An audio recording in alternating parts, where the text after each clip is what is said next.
Assalamualaikum warahmatullahi wabarakatuh. Oke sahabat cek semuanya, bertemu lagi dengan channel kita seperti biasa, Zahra Abid Collection Channel tutorial seputar data operator sekolah. Baiklah sahabat cek semuanya, teman-teman operator se-Indonesia, kita akan melanjutkan tutorial e-ijazah untuk jenjang SD SMP tahun 2026 ya. Karena ini banyak yang meminta tutorial ini. Ini tutorialnya lengkap teman-teman ya untuk e-ijazah jenjang SD SMP tahun 2026. Saya fokus di ini teman-teman ya, tutorialnya cara mengerjakan e-ijazah SD SMP tahun 2026 dari awal sampai akhir. Silahkan disimak teman-teman ya. Disimak videonya, jangan di skip-skip ya, ditonton sampai habis lah pokoknya supaya nanti tidak salah jalan gitu. Mohon maaf sebelumnya, nanti mungkin tutorialnya agak lama teman-teman ya, karena akan saya berikan dari awal sampai akhir secara detail gitu. Baik teman-teman, kita gas langsung aja ke webnya. Silahkan teman-teman masuk dulu ke web ya, ketikkan saja di sini verbal ijazah ya, verbal ijazah. Nah teman-teman pilih yang ini, yang manajemen ijazah, kemudian masuk. Nah, silakan masukkan email dan password untuk akun verbalnya. Itu loh teman-teman ya, untuk verbal SDM data atau verbal PD sama aja ya akunnya. Kita login. Kemudian masukkan kode OTP untuk akun verbalnya ya. Silahkan masukkan aja. Oke teman-teman, kita gas langsung aja ya. Nah, untuk ini teman-teman di sini ada pemberitahuan ya untuk jenjang menengah itu 4 Mei 2026 ya. Nah, untuk SD pokoknya pendidikan dasar ya, pendidikan dasar ini mulai 2 Juni gitu ya. Nah, kemudian yang pertama nih dari awal teman-teman ya, dari beranda nih, pastikan di sini NPSN dan nama sekolahnya sudah benar. Kemudian di sini ada akreditasi, ada nama kepala sekolah ya, pastikan nama kepala sekolahnya sudah benar seperti itu. Kalau di saya ini nama kepala sekolahnya kecil EYD, hanya huruf pertama yang kapital, kesananya kecil ya. Ini enggak masalah nih, mau kapital mau kecil gitu. Kemudian teman-teman langsung ke jadwal, dicek dulu di sini jadwalnya, dipahami ya. Jadi perbaikan data kepala satuan pendidikan itu mulainya 2 Juni sampai 11 Juli, kemudian penetapan kelulusan 2 Juni sampai 11 Juli, kemudian pembuatan SPTJM 2 Juni sampai 11 Juli, unggah SPTJM itu 2 Juni sampai 11 Juli, kemudian persetujuan SPTJM itu 2 Juni sampai 31 Desember, ini agak lama. Ini dipahami jadwalnya supaya teman-teman tidak di luar jadwal ini ya. Nah, kemudian setelah paham ini, teman-teman langsung ke sini dulu ke pengaturan supaya paham ya, ke nomenklatur. Nah, pastikan di sini teman-teman itu nama sekolahnya benar ya, nama sekolahnya benar gitu ya.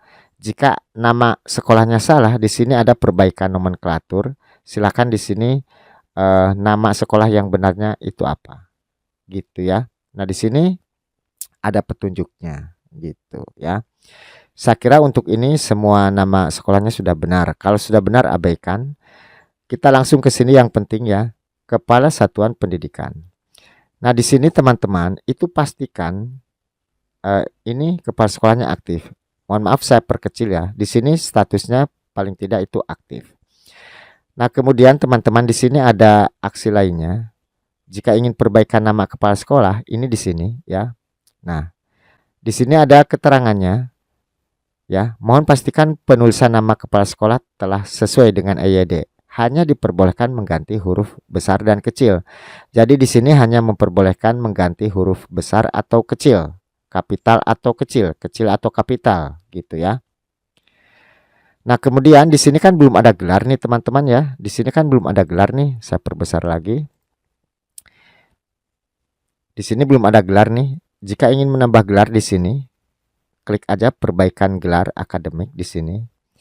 Nah, sesuaikan aja apakah gelar depan atau gelar belakang. Kebetulan kepala sekolah saya ini gelarnya belakang ya. Dia gelarnya SPD.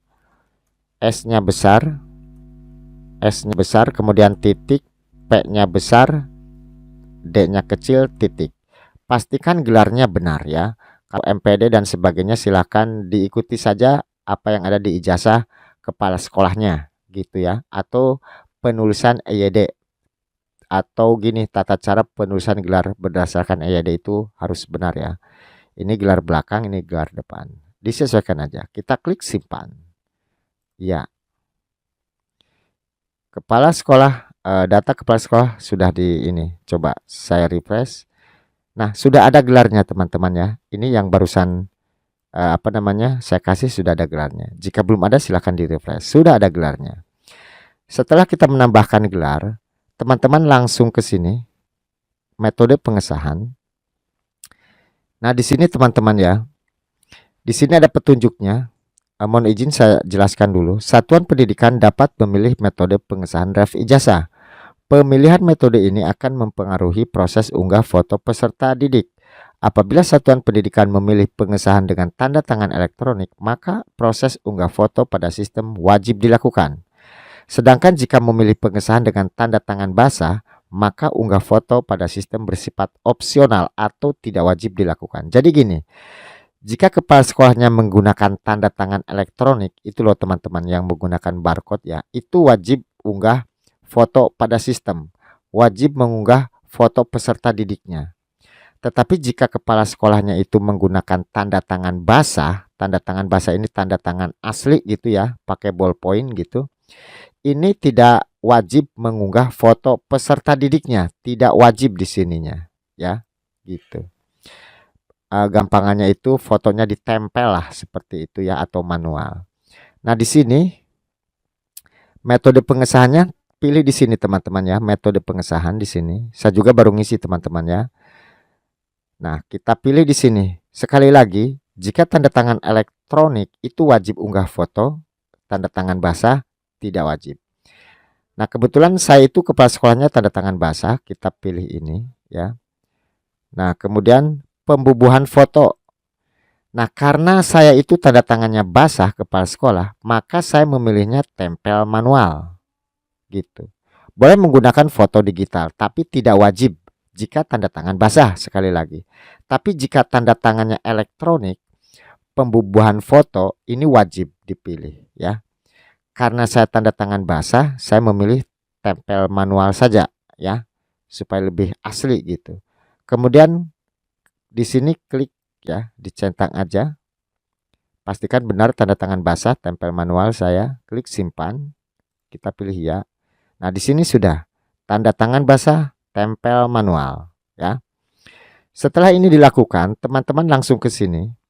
Nah, kalau relasi legalitas ini maksudnya itu yang menumpang, sekolah yang menumpang. Ini silahkan berkoordinasi dengan dinas pendidikannya. Mau nginduknya ke sekolah mana. Jika sekolahnya tidak menumpang, ini abaikan. Ya, abaikan yang di sini. Kemudian teman-teman langsung ke sini, ke DNS, residu DNS. Nah, di sini pastikan teman-teman itu tidak ada yang masuk residu peserta didiknya.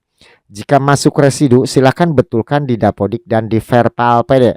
Betulkan di Verpal PD, Dapodiknya tarik data dan sinkron kembali. Tapi jika tidak residu berarti aman ya. Gitu. Artinya sudah valid semua. Dia akan masuk ke sini ya. Nah, kemudian untuk ini teman-teman ya. Untuk e-rapor ini sifatnya opsional. Artinya tidak diwajibkan bagi yang belum menggunakan e-rapor. Sekedar disarankan aja. Tetapi yang menggunakan e-rapor itu silahkan dilanjutkan ya. Saya perjelas di sini teman-teman ya. Saya perjelas di sini di panduan manajemen. Nah, di sini teman-teman ya. Nah, validitas opsional bersifat informatif sebagai bahan perhatian dan tidak menghambat proses pengelolaan untuk penerbitan draft ijazah. E-rapor ini kan sifatnya opsional. Ini tidak akan menghambat proses pengelolaan untuk penerbitan draft ijazah. Jadi untuk ijazahnya ya tetap bisa dicetak. Ini keterisian e-rapor pada semester ganjil tahun ajaran berjalan pada semester ganjil gitu ya. Jadi yang tidak menggunakan e-rapor Tenang saja, tidak masalah di sini, bersifat opsional, opsional ya, bersifat opsional. Namun disarankan seperti itu. Yang sudah mengerjakan e-rapor sebelumnya lanjutkan saja ya. Seperti itu teman-teman, tidak usah bingung ya. Tetap yang tidak menggunakan e-rapor ini contoh seperti saya, tidak pakai e-rapor, dia akan kuning seperti ini tanpa masalah, tidak masalah maksudnya ya. Pencetakan e-ijazah tetap bisa dilakukan. Oke, teman-teman. Tercerahkan ya, tercerahkan. Nah, kemudian kita ke valid DNS di sini. Nah, di sini teman-teman ya. Nah, di sini jika mau mengunggah foto ya. Jika mau mengunggah foto ini di sini, ini unggah foto secara kolektif. Itu nanti nama filenya itu pakai NISN ya. Nah, di sini tahun ajaran 2025-2026. Nah, ini ada panduannya. Nah, ini foto yang seperti ini yang benarnya ya. Nah, seperti ini untuk background ini tidak ada ketentuan apakah merah atau biru ya. Foto ukuran 3x4, jelas, tampak muka dan pencahayaan cukup. Tidak ada ketentuan khusus terkait warna foto maupun latar belakang. Tidak boleh gini, tidak boleh gini, tidak boleh gini, tidak boleh gini. Harus seperti ini ya. Seperti itu teman-teman ya. Ini jika kolektif. Jika perorangan di sini tinggal unggah foto aja, nanti satu-satu ya. Itu bentuknya JPG PNG. Ukurannya 3x4 ya, 3x4. Silahkan diupload bagi yang mau upload foto, terutama yang tanda tangan elektronik itu wajib unggah foto ya. Kalau satu-satu di sini, kalau secara keseluruhan kolektif di sini. Namun yang tanda tangannya basah itu tempel manual, tidak wajib unggah foto. Seperti itu ya.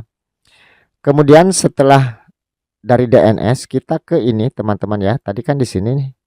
Kita ke nomor SK kelulusan di sini ya. Nah, untuk pengisian nomor dan tanggal surat keputusan atau SK kelulusan ini kita pelajari ininya dulu. Penetapan kelulusan peserta didik dituangkan dalam keputusan Kepala Satuan Pendidikan sesuai dengan tata naskah dinas atau ketentuan yang berlaku pada satuan pendidikan. Nomor suratnya itu berdasarkan tata naskah atau dikondisikan oleh dinas atau dikembalikan lagi ke satuan pendidikan. Ya. Nah, di sini ada ketentuan yang berlaku pada satuan pendidikan.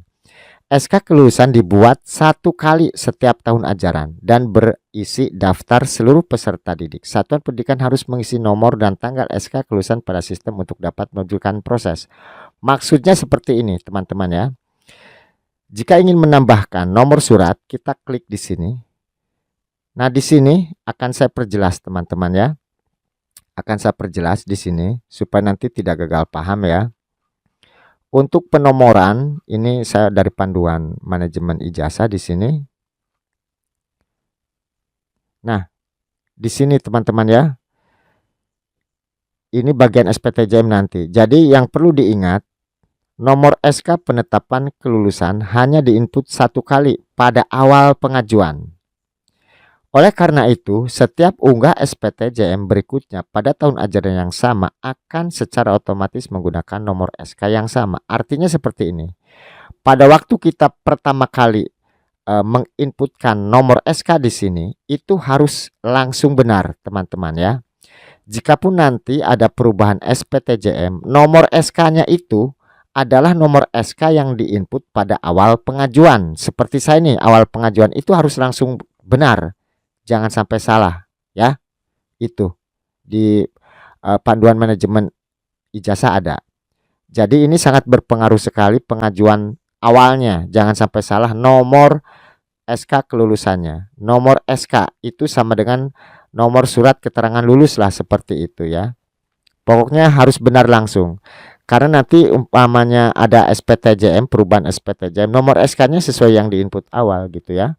Nah, kita pilih tahun ajaran 2025-2026.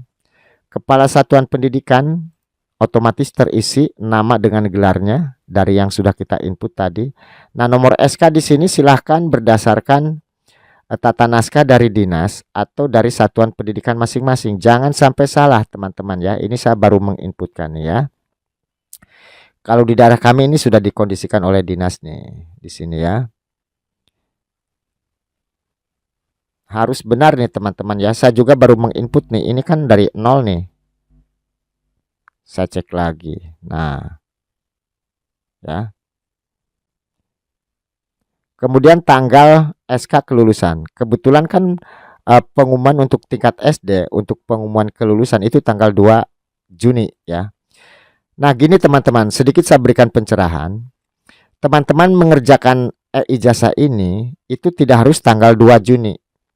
Teman-teman bisa mengerjakan tanggal 3, tanggal 4, tanggal 5, tanggal 6, dan seterusnya sampai 11 Juli. Yang penting tanggal SK kelulusannya itu sesuai dengan ketentuan. Jika memang tanggal lulusnya tanggal 2, walaupun teman-teman mengerjakan umpamanya nanti ya, tetap memilihnya sesuai ketentuan pengumuman kelulusan. Kalau tanggal 2 ya pilihnya tanggal 2 aja ya, seperti itu. Jadi pengerjaan ijazah ini tidak harus tanggal 2 Juni gitu. Walaupun teman-teman mengerjakan tanggal 3, tanggal 4, tanggal 5, tanggal 6 dan seterusnya, tapi di sininya pilihnya tetap tanggal 2 Juni.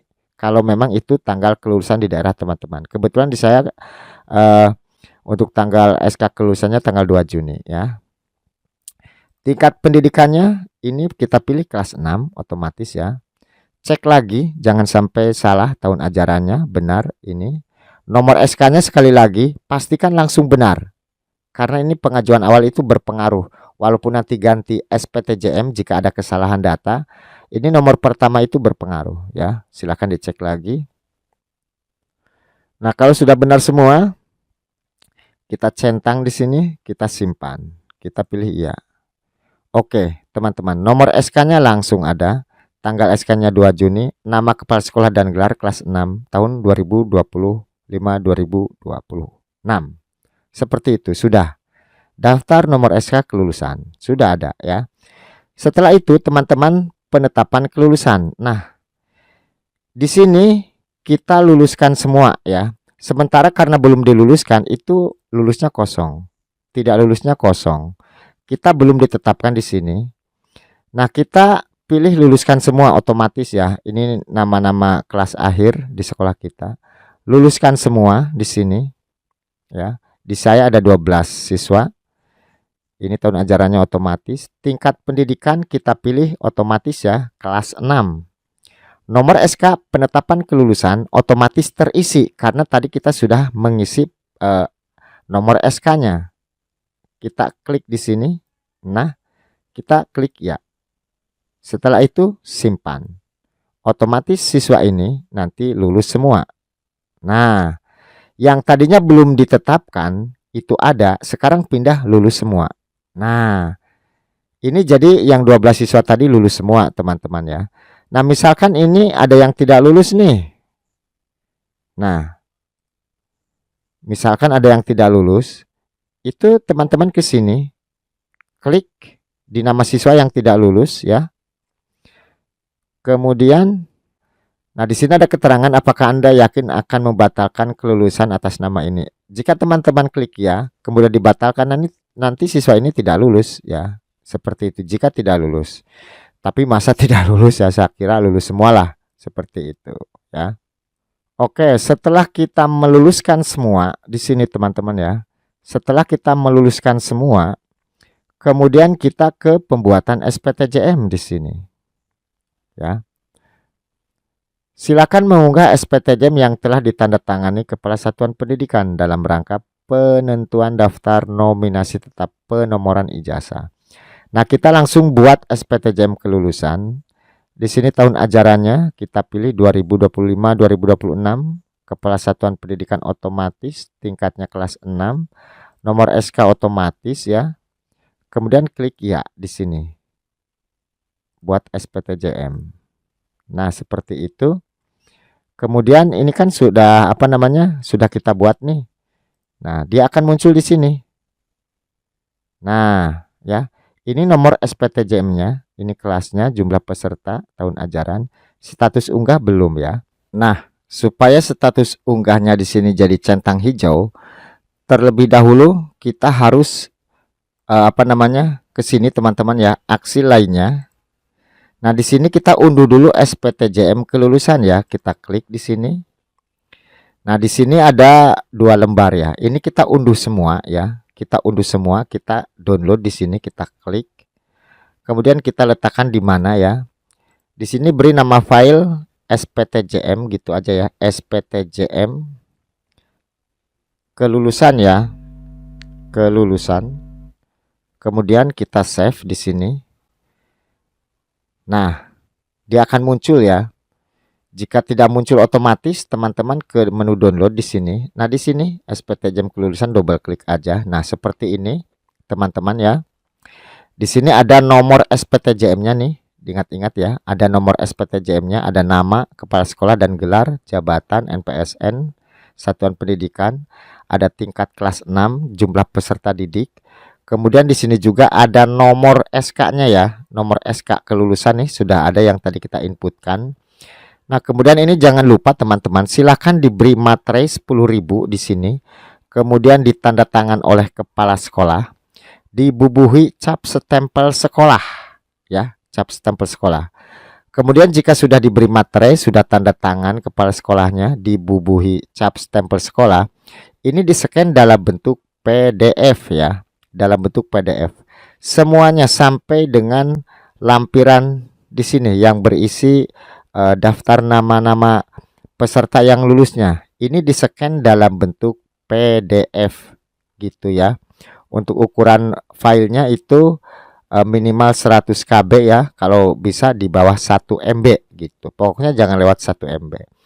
Nah, jika sudah ditandatangani oleh kepala sekolah, sudah diberi materai, dibubuhi cap stempel sekolah, dan sudah di-scan dalam bentuk PDF, semuanya ini ya, sampai terbawa dengan ininya nih kalau bisa ya, dengan yang di bawahnya. Nah, ini kita upload ke sini teman-teman ya. Kita upload ke sini. Nah, kita unggah. Kemudian cari nama filenya ya, yang tadi sudah ditanda tangan materai dan cap stempel sekolah. Kemudian open ya. Sementara saya belum tanda tangan kepala sekolah ya. Nanti klik simpan ya, klik simpan jika sudah. Nah, setelah itu kita tinggal menunggu persetujuan dari dinas. Seperti itu teman-teman ya. Nah, misalkan teman-teman itu ada kesalahan data di atas, baik nama kepala sekolah ataupun nomor SK dan sebagainya, ini kita harus dibatalkan dulu ya. Kita batalkan dulu SPTJM kelulusan, nanti ke atas, ke atas, ke atas, ke atas, baru bisa dibetulkan ya. Jadi setelah teman-teman mengunggah SPTJM ternyata ada data yang salah, ini SPTJM-nya dibatalkan dulu, baru nanti yang lainnya bisa diperbaiki. Seperti itu teman-teman ya. Nah, di sini teman-teman itu nunggu disetujui dulu oleh dinas pendidikannya masing-masing. Ini kan belum disetujui ya, nunggu disetujui dulu. Nah, jika disetujui, dia nanti akan masuk di sini. Jika tidak disetujui atau ditolak, itu nanti di sini munculnya. Jadi harus upload ulang. Untuk sementara itu kita nunggu di sini dulu, nunggu disetujui dulu ya oleh dinas, nunggu masuk ke sini dulu. Selagi dinas pendidikannya belum menyetujui SPTJM, kita tidak bisa lanjut. Nah, nanti setelah SPTJM ini disetujui oleh dinas pendidikan kita, itu akan ditetapkan DNT ya. Maka akan masuk ke valid DNT di sini. Jika residu ya residu ya. Nah, jika sudah ditetapkan DNT oleh dinas pendidikan ya, itu nanti baru kita ke sini, ke pengelolaan ijazah, ke penomoran di sini ya. Nah, di sini nanti kita diatur tanggal pengesahannya gitu. Di sini ada keterangannya ya. Daftar penomoran ijazah akan muncul setelah cut off DNT dilakukan. Setiap peserta didik akan mendapatkan nomor seri ijazah berdasarkan waktu yang telah ditentukan. Jadi nanti peserta didiknya dapat nomor seri ijazah. Pencetakan ijazah dapat dilakukan setelah pengaturan tanggal melalui tombol pengaturan tanggal pengesahan. Tanggal yang dipilih akan digunakan sebagai tanggal pencetakan ijazah. Seperti itu teman-teman ya. Nah, jadi untuk mengunduh data ijazah atau mencetak semua format ijazah untuk semua peserta itu harus kita atur dulu nanti tanggal pengesahannya. Namun sebelum ke sini itu kita tunggu SPTJM-nya disetujui dulu oleh dinas di sini ya, disetujui dulu oleh dinas, nanti baru DNT. Jadi untuk penomoran ini, penomoran ijazah ya, untuk tanggal pengesahan itu nunggu DNT dari dinas. Seperti itu teman-teman ya untuk tutorialnya. Nah, itu saja mungkin tutorialnya teman-teman ya. Kemudian jika teman-teman membutuhkan semua tutorial tentang e-ijazah, sudah saya jelaskan di playlist, semuanya sudah saya satukan di sini. Klik aja ya tutorial e-ijazah. Nah, di sini nanti tinggal pilih mau yang mana tutorialnya. Ya, semuanya ada di sini. Silahkan.